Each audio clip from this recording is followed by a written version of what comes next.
মাধ্যমিক 2025 বোর্ডের প্রশ্নপত্র এটা দেখতে থাকো, ইতিহাসের সঠিক উত্তরগুলো একটু মিলিয়ে নেবে। এইমাত্র পরীক্ষাটা তোমাদের শেষ হয়েছে। প্রথম প্রশ্ন দেখতে পাচ্ছ, তো এখানে আমি শুধুমাত্র সঠিক উত্তরগুলো বলছি, তোমরা একটু শুনে নেবে। তো একের দাগের যে প্রশ্নটা আছে এর সঠিক উত্তর হবে অপশান গ অর্থাৎ হুগলিতে। সব কোশ্চেনগুলো আমি পড়ছি না। 2 নম্বর প্রশ্ন যেটা আছে এর সঠিক উত্তর হবে অপশান ঘ অর্থাৎ 1913 খ্রিস্টাব্দে। পরবর্তী কোশ্চেন লক্ষ্য করো, কৃষক প্রজা পার্টি গঠন করেছিলেন যেটা, রাইট আনসার হচ্ছে অপশান ঘ অর্থাৎ ফজলুল হক। পরবর্তী প্রশ্ন দেখো, স্বামী বিদ্যানন্দ বিহারে কৃষক আন্দোলনের নেতৃত্ব দিয়েছিল, রাইট আনসার হচ্ছে অপশান খ। পরের দাগে অর্থাৎ 5-এর দাগের যে কোশ্চেনটা এর উত্তর হবে অপশান খ অর্থাৎ অশ্বিনী কুমার দত্ত। পরে থাকছে কোল বিদ্রোহ দমনে কোম্পানি সেনাবাহিনীর নেতৃত্ব দেন, এখানে সঠিক উত্তর হবে অপশান গ অর্থাৎ ক্যাপ্টেন উইলকিনসন। পরবর্তীতে দেখো, বাংলার নানা সাহেব নামে পরিচিত অর্থাৎ 7-এর দাগের যে প্রশ্ন এর সঠিক উত্তর হচ্ছে অপশান ঘ রামরতন মল্লিক। পরে থাকছে ঔপনিবেশিক ভারতের প্রথম রাজপ্রতিনিধি ছিলেন, সঠিক উত্তর হবে অপশান গ অর্থাৎ লর্ড ক্যানিং। তারপর থাকছে বঙ্গভাষা প্রকাশিকা সভার কার্যকলাপের সঙ্গে যুক্ত, রাইট আনসার হচ্ছে অপশান গ অর্থাৎ কালীনাথ রায়চৌধুরী। পরে থাকছে বিরূপ বর্জ্য গ্রন্থটির সঙ্গে যুক্ত ছিলেন, সঠিক উত্তর অপশান ঘ অর্থাৎ গগনেন্দ্রনাথ ঠাকুর। পরে থাকছে বঙ্গলক্ষ্মীর ব্রতকথা, এটা সঠিক উত্তর হচ্ছে অপশান ক অর্থাৎ সরলা দেবী চৌধুরানী। এরপর থাকছে জয়শ্রী পত্রিকার সম্পাদিকা ছিলেন, এখানে সঠিক উত্তর হচ্ছে অপশান ক অর্থাৎ লীলা নাগ। পরে 13 নম্বর কোশ্চেন, সূর্য সেন শহীদ হন, সঠিক উত্তর হচ্ছে অপশান ঘ 1334।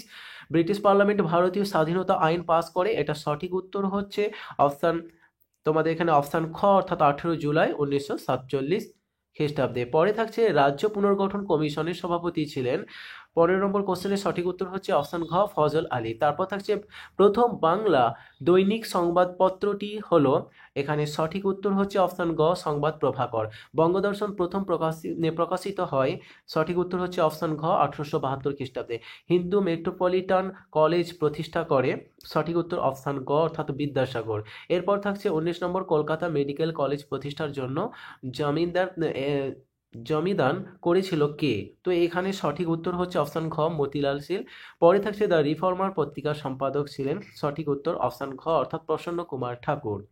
পরবর্তী দাগে লক্ষ্য করো, এখানে যে প্রশ্নগুলো আছে ঠিক বা ভুল নির্ণয় করতে বলেছে। প্রথম যে কোশ্চেনটা আছে, স্বামী সহজানন্দ ছিলেন বারদৌলি আন্দোলনের অন্যতম নেতা, এটা হচ্ছে ভুল। এবং তারপর নিখিল ভারত ট্রেড ইউনিয়ন কংগ্রেসের প্রথম সভাপতি ছিলেন চিত্তরঞ্জন দাস, এটাও ভুল। পরে থাকছে কৃষ্ণ কুমার মিত্র ছিলেন অ্যান্টি সার্কুলার সোসাইটির সভাপতি, এটাও ভুল। এবং পরে যেটা আছে এটা হচ্ছে ঠিক, All India Scheduled Caste Federation প্রতিষ্ঠা করেন B.R. আম্বেদকর। পরবর্তী উপবিভাগ এক কথায় উত্তর দিতে বলেছে। প্রথম প্রশ্ন যেটা আছে এর উত্তরটা তোমরা নদিয়া কাহিনী লিখতে পারো। পরে থাকছে কোন বছর ভারতে প্রথম রেলপথ ব্যবস্থা শুরু হয়, 1853। থাকছে কোন বছর কলকাতা বিজ্ঞান কলেজ প্রতিষ্ঠিত হয়, 1914। এরপর থাকছে কোন বিদ্রোহ সুইমুন্ডা বিদ্রোহ নামে পরিচিত, কোল বিদ্রোহ। এরপর ক বিভাগের সাথে খ বিভাগ তোমাদের মেলাতে হবে। তো ক বিভাগের সাথে খ বিভাগ দেখো, প্রথম যেটা আছে রেভা কৃষ্ণমোহন বন্দ্যোপাধ্যায়, এর সাথে সঠিক উত্তর হবে 2 নম্বর অর্থাৎ ভারত সভা। তারপর থাকছে বিদ্যাসাগর, এর সাথে মিল হবে নারী শিক্ষা। তারপর মিনু মাসানি, সেটা হবে তোমাদের 1 অর্থাৎ কংগ্রেস সমাজতন্ত্রী দল। এরপর থাকছে কল্পনা দত্ত, যেটা হবে 3 নম্বর বিপ্লবী কার্যকলাপ। পরে থাকছে তোমাদের উপবিভাগ, এখানে ম্যাপ পয়েন্টিং তোমরা একটু করে নেবে, এরপর শূন্যস্থানগুলো দেখে নেবে।